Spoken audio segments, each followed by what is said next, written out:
The classroom fell into a hush the moment the door creaked open. She walked in, barely 5 feet tall, wearing a plain cream blouse, long brown skirt, and glasses that slid down her nose. Her hands trembled slightly as she clutched the roll call. Sheet dot, it was her first day as a substitute teacher, and they could smell her fear.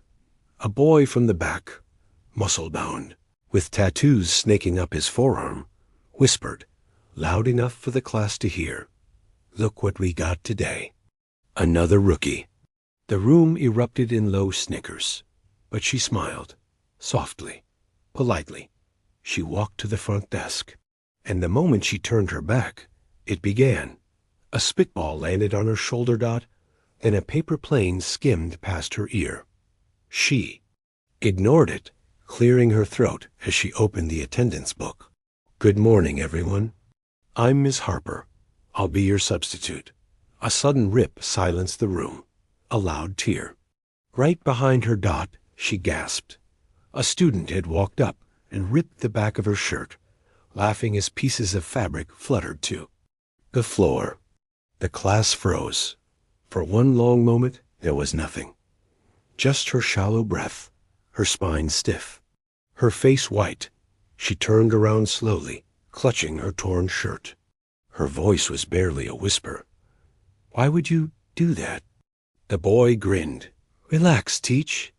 Just showing some school spirit." The class chuckled, egging him on. Another girl raised her phone. "Go viral, Miss H. say cheese." But Miss Harper didn't scream. She didn't run. She didn't even cry, Dot. She simply stepped aside, walked to her bag, and took out a small folded black envelope. The bullies laughed harder. "What? You gonna send us a love letter now?" She opened the envelope slowly. Inside was a badge. Silver, polished, it glinted in the fluorescent lights. A few students leaned in. Federal emblem. Homeland Affairs. Clearance level red dot. The room went silent dot. She spoke, calmly now. Her voice different, more controlled, more dangerous. "You just assaulted a federal officer under civilian cover. The cameras above are live, audio synced. And you've all just made the biggest mistake of your teenage lives." The boy who tore her shirt. His mouth dropped open. Someone whispered, "Oh my God, she's not a teacher." Miss Harper stepped forward slowly, her eyes cold now. "I was here for undercover evaluation. You failed." She didn't yell. She didn't raise a hand. But in that moment, they were the ones who looked like children.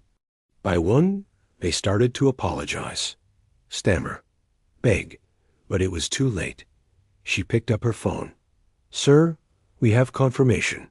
I need immediate removal and processing for 3 students." The same boys who had laughed just minutes earlier were now crying. The security alarm didn't even beep when Miss Harper pressed the side of her badge. 3 seconds later, 2 tall men in black suits entered the classroom silently. No one had seen them waiting outside. The students shrank back in their seats, whispering frantically. "What is happening? They called agents? Wait, is she really federal?" Miss Harper didn't look at anyone directly. Her calmness was terrifying. The boy who'd torn her shirt, Dax, took a step forward, hands shaking. "Look, we didn't know, all right? We didn't mean it that way." She turned to face him. "You meant it exactly the way you did it," she said flatly. "But it was a prank. That's what we do in this class. We don't like substitutes. We always test them." "Is that what you call it? Testing?" She stepped closer. "Because I call it assault, public humiliation, and an abuse of power." Dax's bravado drained from his face. The taller agent spoke. "Ma'am, would you like us to process them?" Miss Harper nodded slightly, but then she paused, looked at the faces of the other students, not just the ones who laughed, but the ones who said nothing, the ones who stayed silent while she was torn down, literally. "Wait," she said, and raised her hand. The agents froze. I want a word. Alone. The classroom was deadly quiet now. Even the ticking wall clock seemed too loud. The agents nodded and stepped outside. Ms. Harper turned and faced the class, and this time her voice was softer, heavier. You think I came here for you? She said. For this prank? For this nonsense classroom? Silence. She slowly removed the broken glasses from her face. She wasn't even wearing real prescription lenses. I came here because this school is on a watch list. Several students blinked. A month ago, she continued, a student from this very school attempted suicide. A sophomore, a girl named Emily. A gasp. I remember her. A girl near the back whispered. She was always alone. She was bullied. Relentlessly. You think these games of yours are harmless? That it's all fun? Ms. Harper's tone didn't rise, but it grew colder. She begged for help in a note she left behind. She named teachers who ignored her, classmates who laughed, and she wrote down one name specifically, room 3B. This room. Everyone turned toward Dax and his crew. Ms. Harper continued. My real assignment wasn't to teach algebra. It was to test the culture of this classroom, to see what kind of monsters you turn into when you think no one's watching. The words hit harder than any lecture ever could. She moved toward the whiteboard and slowly wrote in large letters, "Complicity is cowardice." Then she turned to a quiet girl in the front row. You didn't throw anything. You didn't laugh, but you didn't speak up either. The girl lowered her eyes. I was scared. Ms. Harper softened just a bit. I know, and that's why you're still redeemable. She looked toward the others. You all think forgiveness is easy. It's not a magic word. You earn it through action. The other agent poked his head in. Ma'am, decision? Miss Harper took a deep breath and then did something that shocked everyone. She walked over to Dax and handed him a folded sheet of paper. What's this? He asked, confused. A second chance, she replied. He opened it. His hands trembled. It was a list of outreach programs, youth rehabilitation initiatives, mental health sessions, service hours. You can either face charges or earn your way back to decency. His mouth opened, but no sound came out. And for the rest of you, she said, facing the class, you'll be writing essays on empathy, on silence, on what happens when we allow cruelty to fester. She stepped away from the front desk. I'm not your enemy. I'm not even really your teacher, but I am the mirror, the one you've been too afraid to look into. No one moved, not one sound. Until finally, the girl who'd stayed quiet raised her hand. Ms. Harper, what happened to Emily? The girl? Miss Harper's voice broke for the first time. She looked down. Her eyes glistened. She survived, but barely, and she'll carry those scars for life. Then she whispered, she's my niece. Gasps filled the room. Now do you understand why I came here? Every face dropped. Even Dax sat back down, defeated. Class dismissed, she said quietly, and walked out with her head high. The bell rang for the next period, but no one moved. The hallway buzzed with normal student chatter, but inside room 3B, silence hung heavy like smoke, the kind that clings to your clothes long after the fire is gone. Dax sat frozen in his seat, the paper still trembling in his hands. I can't believe she's Homeland, someone muttered. Another girl added, and that Emily, that was her niece? No one laughed now. Suddenly, the jokes didn't feel like jokes anymore. The ripped shirt, the humiliation, it all replayed in their minds, but this time, from her point of view. 3 hours later, principal's office, the door creaked open. Miss Harper sat across from Principal Jensen, hands folded, her expression unreadable. She rattled them. the principal said. They've never been this quiet. Miss Harper gave a soft nod. Shame has a sound. It's silence. Jensen sighed. You could have filed charges. You still can. I gave them an option. Let's see if they take it. The principal paused. You really think they'll change?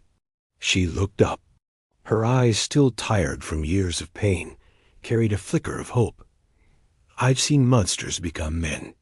And I've seen good kids lose themselves when no one's watching. Redemption isn't about being clean. It's about choosing not to. Stay dirty, meanwhile. Back in class, Dax sat slumped over his desk, his phone buzzing next to him. Dozens of missed texts, but one stood out. You made it on Snap. Full vid. 30,000 views already. He opened the clip. There he was, laughing like a lunatic, tearing her shirt. The freeze frame looked like something from a mugshot. And then the comments. What a psycho. Why isn't he arrested? This is what's wrong with schools today. That teacher's a badass, though. His stomach churned. This wasn't funny anymore. This was viral. And he was the villain. He clenched the outreach paper in his fist, almost tearing it, then stopped. He stood up, walked to the door, and headed to the counseling office. Day 2. A subtle shift the next morning. Room 3B looked different. Students sat straighter, spoke softer. On the whiteboard, someone had written, "We're sorry, Miss Harper." No one claimed it. When Miss Harper walked in, she paused. Read it, then slowly erased it, not out of disrespect, but as a clean slate. She turned. Sorry means nothing without change. Then quietly, she passed out sheets. Today's topic. Write about a time you failed to do the right thing. No one objected. They just wrote. Lunchtime. An unexpected visitor, just as Miss Harper stepped. Out for her break, a quiet voice called from behind. Ms. Harper? Wait. It was Ava, the quiet girl who never laughed, never bullied, but never spoke up either. She held something out. A small folded note. Ms. Harper opened it. I saw the signs in Emily. I noticed her bruises. I didn't speak up. I thought staying silent made me safe. Now I know silence is just another kind of cruelty. I want to help. Miss Harper looked up, surprised. I want to visit her, Ava added, if that's okay. Just to say sorry, for real. Ms. Harper's throat tightened. She nodded. It's more than okay. But deep in the school basement, a janitor flipped on the breaker switch. Dim lights flickered in the narrow basement hallway under the gym. He passed by a door marked Storage C, where he heard voices. Inside, 2 boys from room 3B, ones who hadn't apologized, were huddled with a third student.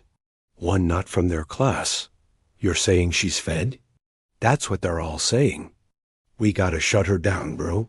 She's gonna ruin everything. She's not even a real teacher, man. What gives her the right? One of them slipped a USB drive into his hoodie pocket. Let's find out what she's hiding. The next day, Miss Harper stood in the school hallway, sipping black coffee. Her eyes scanned the bulletin board near the main office, full of smiling faces. Sports teams, honor roll students. None of them looked like bullies. None of them looked like victims.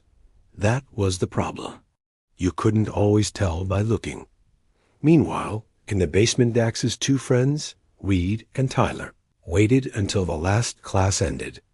Then they slipped down the stairwell to the old gym's back door. They inserted the USB stick into the school's forgotten computer system. This is crazy, Reed muttered. If she really is Homeland, we're dead. Shut up, Tyler snapped. She's not gonna do anything. She's just trying to scare us.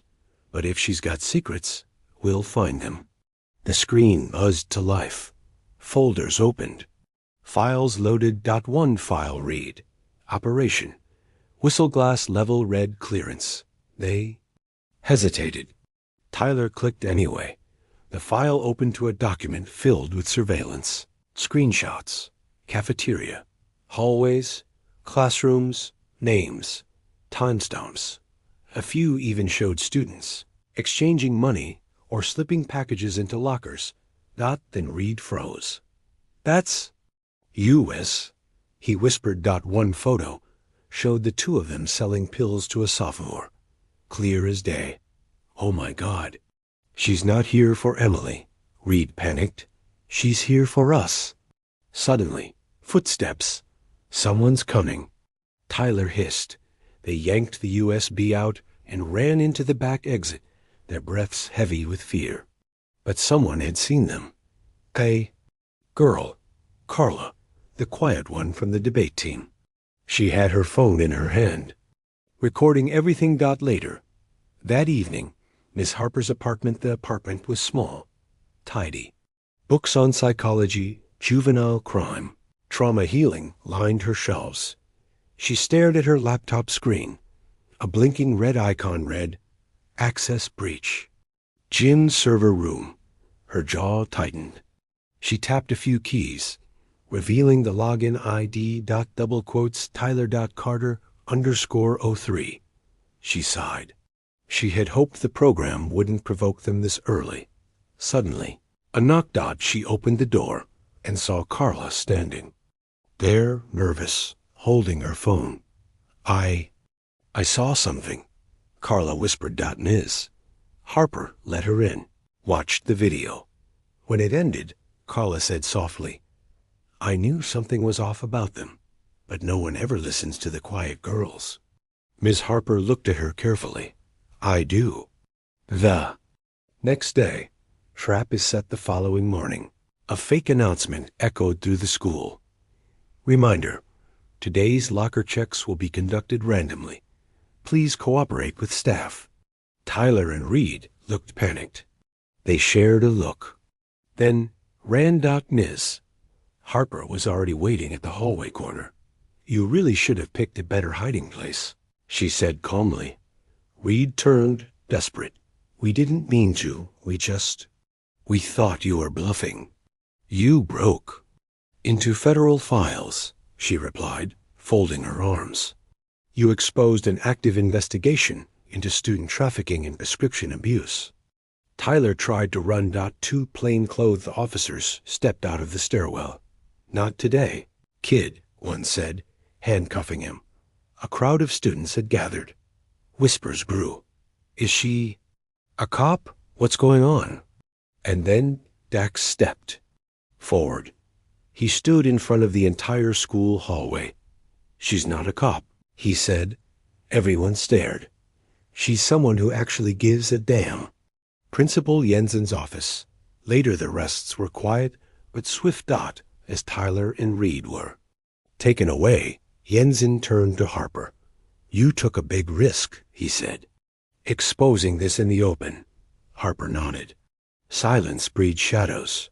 This school needed sunlight. "And what about the rest?" "They'll have a choice. Heal or hide." Jensen looked out the window. "You think they'll choose healing?" Harper smiled faintly. "Someone always does." Closing scene. The hospital. Emily sat in a wheelchair by the window, sunlight on her face. A soft knock. Ava entered the room, holding a small potted flower. "I don't know if you remember me," she said, voice shaking, "but I remember you." Emily blinked, surprised. Ava sat beside her. "I didn't help before, but I'm here now." From the hallway, Ms. Harper watched silently, her niece smiling for the first time in months. 1 week later, Classroom 3 BTHE, room that once echoed with cruel laughter and carelessness, now breathed differently. Posters on empathy lined the walls.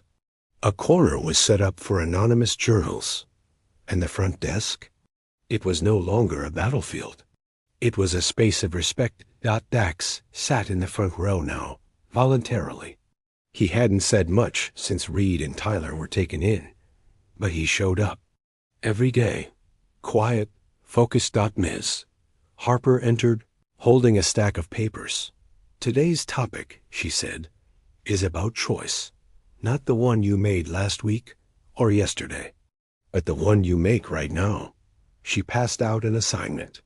Write a letter to your younger self. Tell them what you wish they had known when they chose silence or cruelty or fear. The room was still. Pens began to move. And in that silence, there was healing. Later that day, rooftop gardens. Harper sat beside Emily, who had finally returned to school for half-days. I saw them, Emily said. Your students. They look different.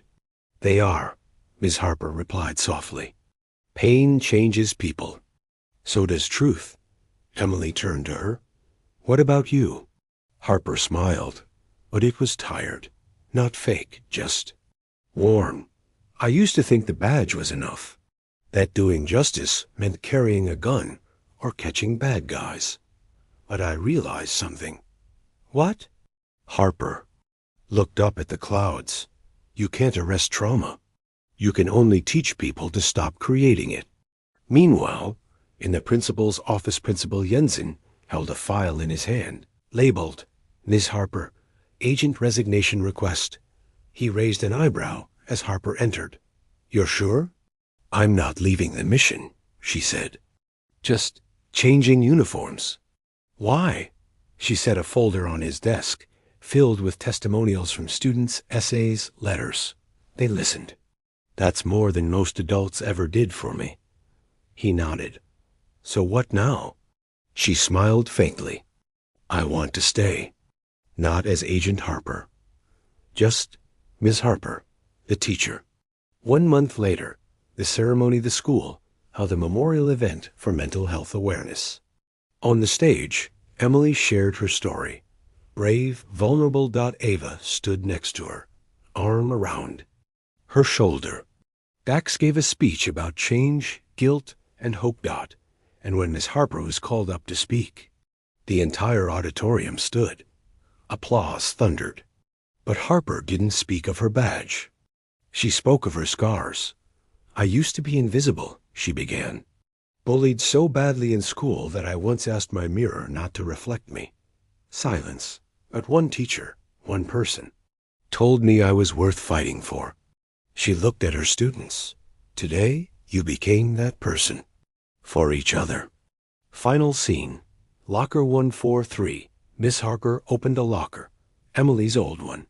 Inside was a single post-it note. Thank you for showing them who I really was. A tear slid down Harper's cheek. Not of pain, but of peace. As she closed the locker, Dax passed by and nodded respectfully. Miss Harper straightened her shoulders, turned the hallway corner, and for the first time in years, she didn't feel like she was walking into a battlefield. She was walking into a future.